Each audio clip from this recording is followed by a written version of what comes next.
Hello बच्चों, आज के इस वीडियो में करने वाले हैं कक्षा 10वीं विज्ञान प्री बोर्ड परीक्षा 2025-26 का ओरिजिनल क्वेश्चन पेपर लेकर आ चुके हैं। सो बच्चों को बिल्कुल भी टेंशन नहीं लेना है, क्योंकि बच्चों हम आपको ओरिजिनल क्वेश्चन पेपर का सॉल्यूशन भी इसी वीडियो में प्रोवाइड करवाने वाले हैं। तो आपको बिल्कुल भी यूट्यूब में भटकना नहीं है, आप शुरू से लेकर वीडियो को लास्ट तक वॉच कीजिए। आपके डेफिनेटली इस बार पूरे में पूरे नंबर आने वाले हैं। तो चलिए बिना टाइम वेस्ट हम आपको दिखाने वाले हैं फर्स्ट क्वेश्चन से। पहला प्रश्न है यहाँ पे, अमीबा में किस विधि के द्वारा जनन होता है? इसका आंसर करना है दुखंडन। समतल दर्पण की फोकस दूरी होती है अनंत होती है। प्रतिरोध का मात्रक है, इसका आंसर हो जाएगा ओम। विद्युत ऊर्जा को यांत्रिक ऊर्जा में बदलने की युक्ति है मोटर हो जाएगा इसका आंसर। एक परितंत्र में मानव है सर्वाहारी। अगला प्रश्न है, कैल्शियम ऑक्साइड की जल के साथ अभिक्रिया किस प्रकार की जाती है? तो उसमें छेपी अभिक्रिया कहलाती है। धातुओं द्वारा कौन सा गुण प्रदर्शित नहीं किया जाता है? तो भंगुरता प्रदर्शित नहीं होता है। श्वसन की प्रक्रिया होती है तो उपचयन कहलाती है। अगला प्रश्न देखिए बच्चों, सेकंड क्वेश्चन जो है वो नेक्स्ट पेज पर है। रिक्त स्थान भरिए। पहले क्वेश्चन है, वस्तुओं को हम प्रकाश की उपस्थिति में देख सकते हैं। प्रिज्म में द्वारा बैगनी रंग का प्रकीर्णन सर्वाधिक होता है। अगला प्रश्न है, सिरके में एसिटिक अम्ल उपस्थित होता है। दो या दो से अधिक धातुओं के समांगी मिश्रण को मिश्र धातु कहते हैं। टेस्टोस्टेरोन हार्मोन का स्रावण वृषण से होता है।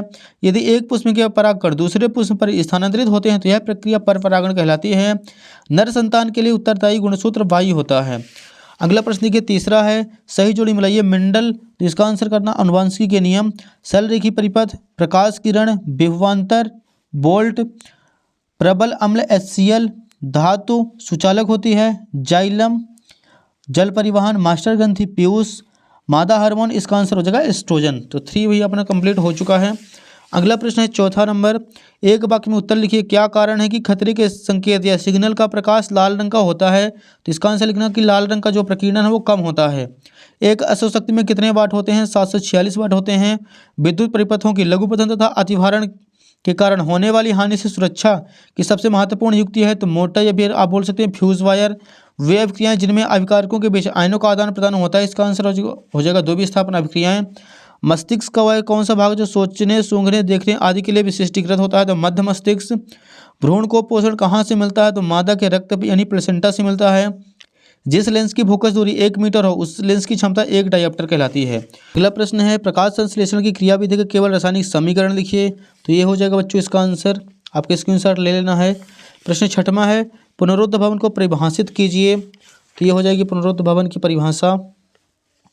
प्रश्न सातवां है, मनुष्य में गुणसूत्रों की संख्या कितनी होती है? महिला में पुरुष के गुणसूत्रों में क्या अंतर है ये भी बताना है हमें। तो ये लीजिए बच्चों इसका आंसर सातवें का यहाँ से यहाँ तक आपको करना है।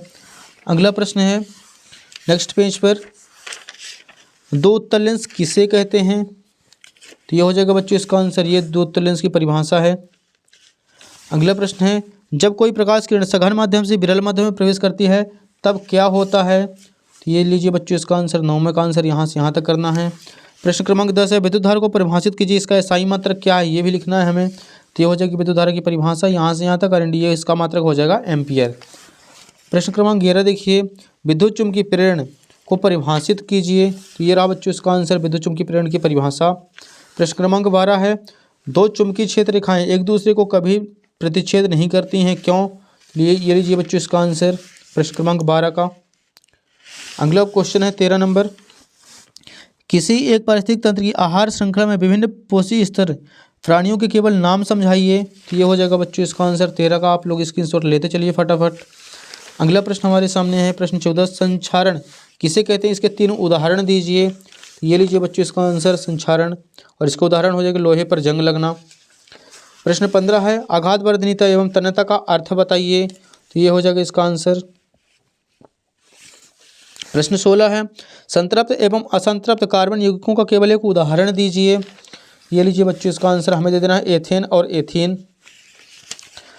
प्रश्न क्रमांक 17 है, वर्ण विक्षेपण को समझाइए चित्र द्वारा। तो ये लीजिए बच्चों इसका आंसर, वर्ण विक्षेपण सचित्र वर्णन यहाँ पे किया गया है। प्रश्न 18 है, अवक्षेपण अभिक्रिया किसे कहते हैं? एक उदाहरण दीजिए। ये लीजिए बच्चों इसका आंसर, अवक्षेपण अभिक्रिया की परिभाषा, एंड यहाँ पे इसका एग्जाम्पल भी दिया गया है। अगला प्रश्न देखिए 19 नंबर नेक्स्ट पेज पर है, मानव मस्तिष्क के कोई 3 कार्य लिखिए। तो ये लीजिए बच्चों इसका आंसर, मानव मस्तिष्क के 3 कार्य आपको अच्छे तरीके से याद कर लेना है। प्रश्न 20 है, मनुष्य के पाचन तंत्र का नामांकित चित्र बनाइए। पीएच परिवर्तन के कारण दंत क्षय किस प्रकार से होता है? तो ये लीजिए बच्चों इसका आंसर पीएच परिवर्तन और दंत क्षय, और इसके बचाव भी यहाँ पे लिखे गए हैं। लास्ट क्वेश्चन हमारे सामने, एल्केन सजातीय श्रेणी की किन्हीं 4 सदस्यों के नाम, अणुसूत्र एवं संरचना सूत्र लिखिए। तो ये हो जाएगा बच्चों लास्ट क्वेश्चन 22 का आंसर। यहाँ से सबसे पहले आपको मेथेन, एथेन, प्रोपेन, ब्यूटेन, आप इसके अलावा भी कोई से भी आंसर यहाँ पे दे सकते हैं।